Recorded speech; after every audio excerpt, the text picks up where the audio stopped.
Hello, it's Karen Burniston here with an assembly video for one of our die sets. This is die number 1300, the Triple Platform Pop-Up, and you can check out all of our die designs at KarenBurniston.com.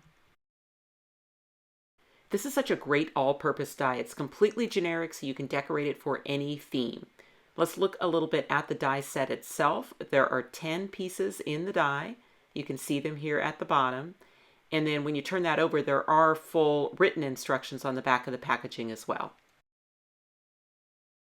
Before I get into the assembly of the triple platform, let me talk about the inspiration for it. So we have a die set called our Raising Platform Pop-Up, and that raises up a single label in the middle of a card. In a previous class and video, I taught a technique where you could triple the raising platform. So that requires you to cut 2 additional platforms and then build them diagonally off the first. It makes an impressive card. It does require a large card to hide that tripled raising platform, so that's a 5x7 card. And then additionally, because you are essentially making it by hand, you're stacking platforms on top of platforms, so that does get a little bit bulky. The triple platform is already ready to go as a triple, so it's a single piece that assembles nicely into that triple platform look. It is slimline friendly because it's been shrunk down, and then that center platform is just a little bit different than the raising platform. With the raising platform, the center label has a valley fold. In the triple platform, the center platform has a mountain fold. So you see that with the happy birthday label. That is if you want a symmetrical look to your pop-up. So you can put that mountain fold in your center label. The card I'm going to be making in this video is going to show a different technique, which is to leave that center label flat and instead just attach it to one side of the platform or the other. And then you get a little bit of motion to it. So you can see that the thank you label is now kind of sliding down and rotating between the other two. If I'm going to use pattern paper on a card, and I use it a lot, that's the first thing I pick. So I went to my stash and I found a beautiful piece of pattern paper. So this is 49 in Market, Krafty Garden Tranquil Blossom. And then from there, I go to all of my solid cardstocks and I look for the colors that are in that pattern paper. So in my case, I wanted grays and yellows. So now I have my paper and I have my palette and I can get to creating. I'm making a standard portrait size A2. So I started with a piece of cardstock, 8.5 inches by 5.5 inches, scored it in the middle for folding. And then to that, I cut up that pattern paper into panels that were just a little bit smaller.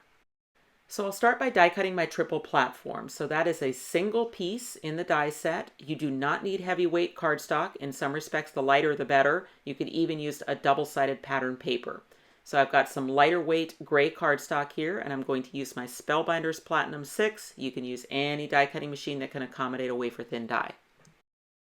Leave the paper in the die for a second, or if it's fallen out, just put it back in the die. And then what you want to do is just grab a pen or a pencil and you're going to mark through the openings in the die and just give yourself an X in those 2 panels. And that will make it real easy to know exactly what glues down inside the card. Okay, I always find it easier to work the folds in a die on the side where I can see the folds the easiest, which is the side that it was die cut into. So the first thing we're going to do is just find the folds. And I'm going to start with the 2 diagonals. So I'm going to fold on the diagonal away from me like a mountain fold and then bring it back. Okay, then I'm going to do horizontals. So there's a horizontal just above the X's. You'll see that that will pop that triangle up in the air when you do it. There's a horizontal right below the X's. Oops. Okay, so then now I've isolated my X panels nicely. Up here next to the tapered tab, there's a fold there. That's horizontal.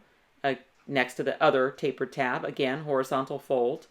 And then if you want to flip the whole thing around, you can do the horizontal folds next to the other tapered tabs. So we've done diagonals now, and we've done the horizontals. And this is just about finding the folds, so they may not be going the right direction yet. Now let's do the verticals. So the first vertical goes up the middle. Go ahead and let that little tab just pop up in the air as you do it. It does not fold through the tab. And then our final 2 verticals are these ones, but they don't go all the way through the piece. So in order to work those, we need to engage the diagonal fold first. That way we can fold through both layers and hit that vertical fold. So we'll fold on the diagonal, then we'll be able to work the vertical. So same thing on this side. Fold on the diagonal, and then go ahead and work that vertical through both layers. Okay, and that is it. That is all the folds in the piece. And let me just freeze for a second and make sure that you have that platform where the widest part of the platform is at the top. So it should be looking like this. You've got that little tab in the middle. Then we're going to flip it over so that the X's are hidden. And now we're going to work on these folds across the back. What we would like to see is mountain, mountain, mountain.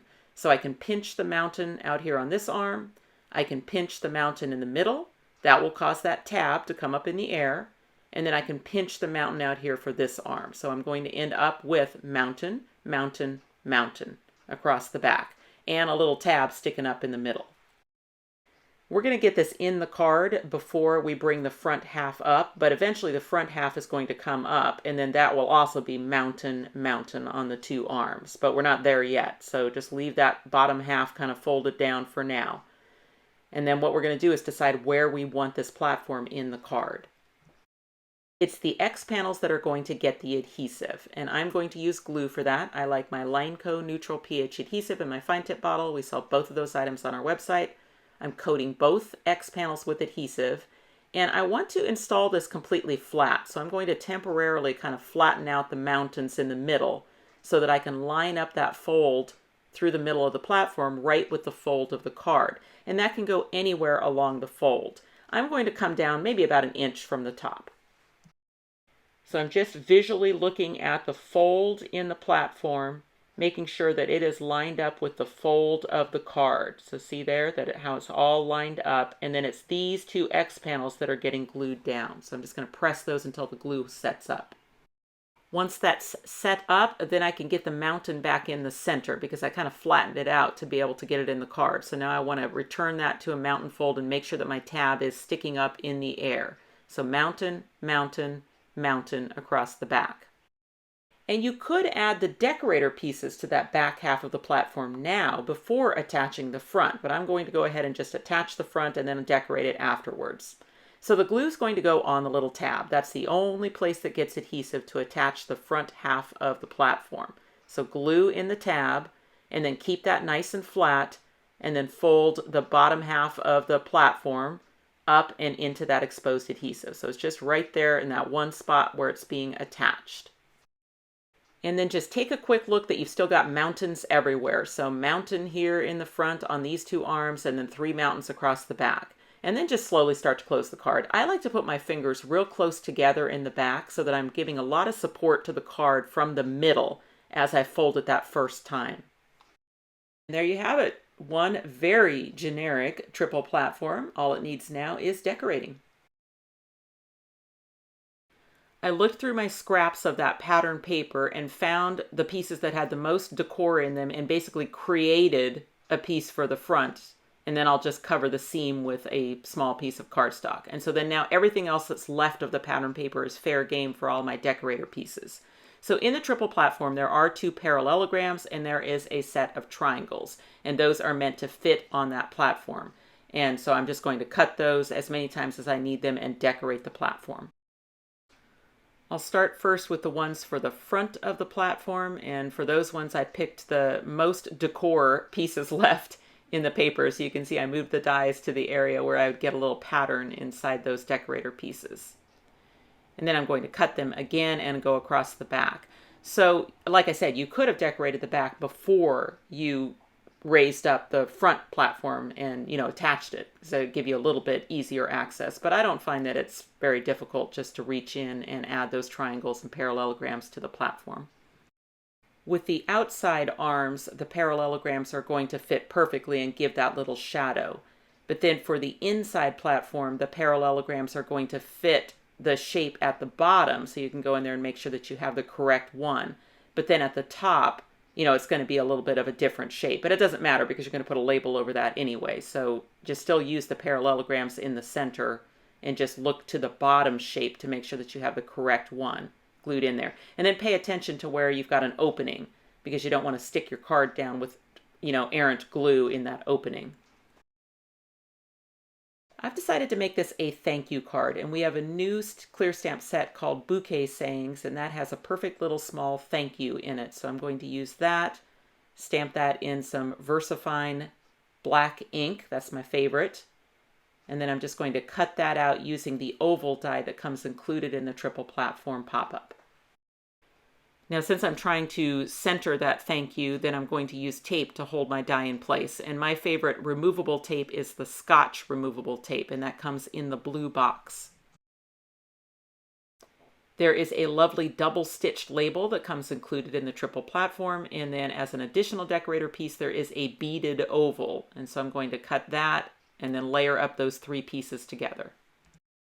So as you're making that back embellishment, just be thinking about whether you plan to fold it up the middle or not. So if you want that symmetrical look where it's going to be folded, like I have on the happy birthday card, well, then you really want to use some really lightweight materials and not too many layers, because you've got to, you're going to have those layered folds and you want it to be able to open up nicely.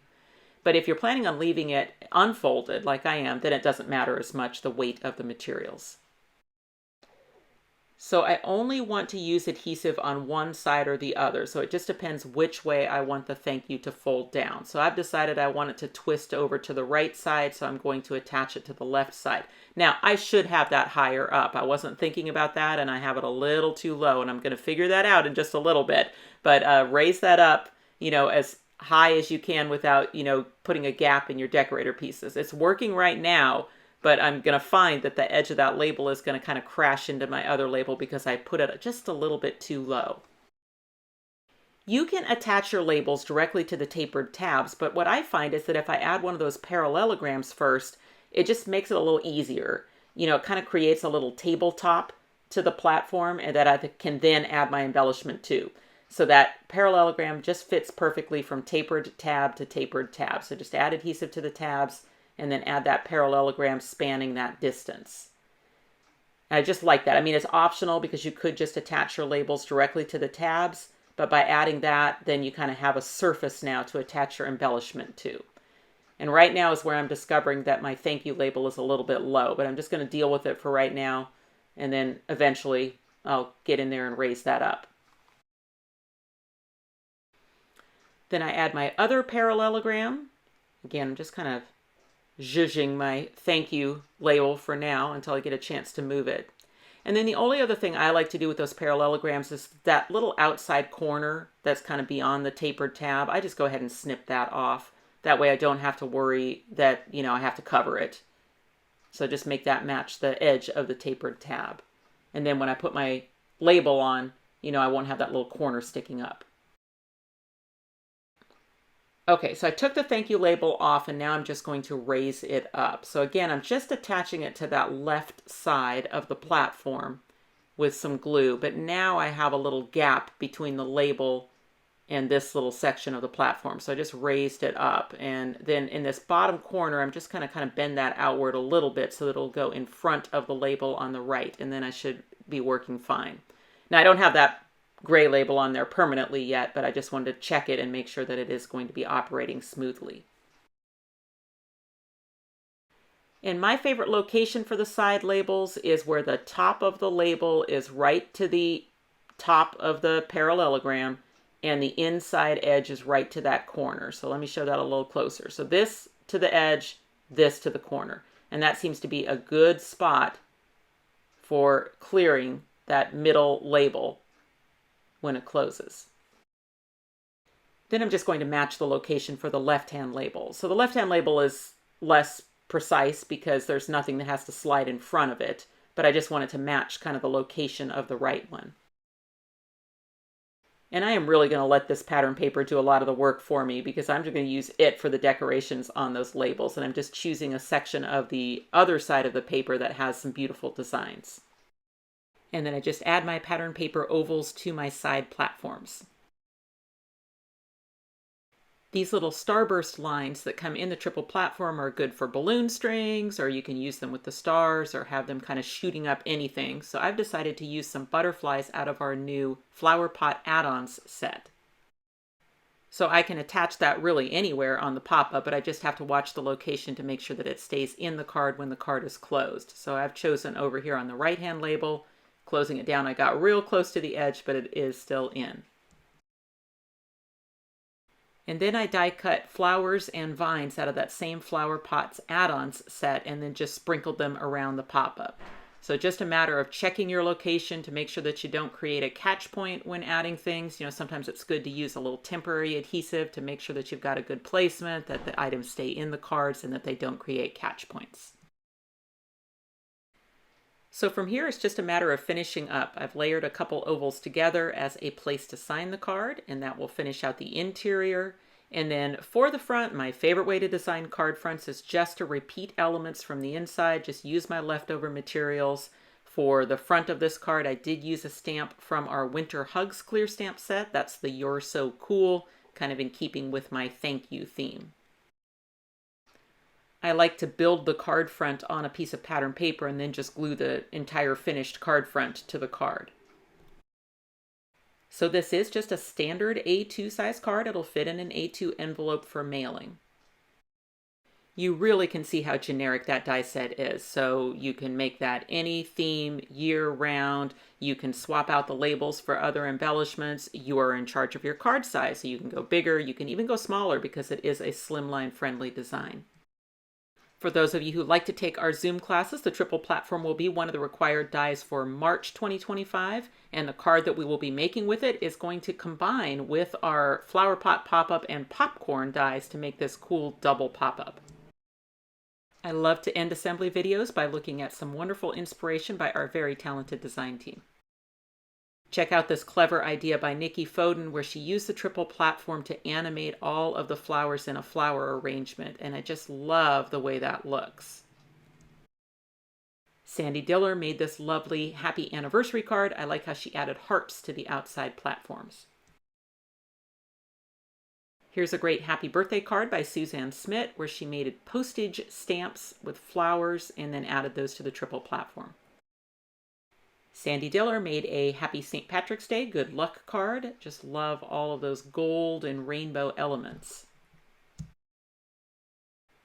Here's a fun Valentine by Ken Shan where he added all of these Scrabble words to the triple platform. Here's Lois Bach with a Wishing You a Sweet Birthday cupcake triple platform. So you really can just add anything to that platform. It doesn't have to be the labels that come included. Suzanne Smith added coffee cups and cupcakes to this thank you card. The triple platform is also going to make an excellent base for your imagery stamps from other companies. So here's one by Ken Xian with snakes on the triple platform and the iron fence below to animate his greeting. Another one by Ken with some fun giraffe imagery stamps, and you can see he's combining mechanisms again, so he has the postage pop-up this time used to animate his greeting. Lois made a great popcorn-themed triple platform, and she even included a gift card to the movies. And talking about slimline friendly, here's a doubled triple platform in a slimline card by Sue Small Kreider where she used our paper people. So hope your birthday is popping from all of us. I absolutely love this card.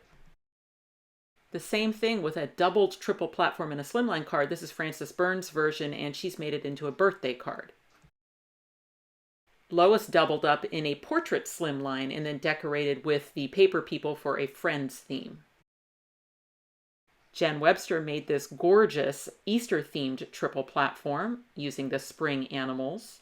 And then here's a fun idea by Ken Xian with an empty nest theme on his triple platform. Another love-themed card, this one by Lois Bach, featuring the paper people to make a couple.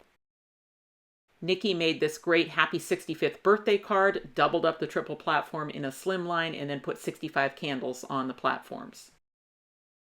And then ending up with this amazing idea by Nikki Foden, gatefold card, doubled triple platform, and then she's added all of these paper people students to the card. She made several of these for her grandkids' teachers. You will find the triple platform pop-up die set on our website, KarenBurniston.com, as well as a lot of your favorite local and online retailers. Thanks for watching.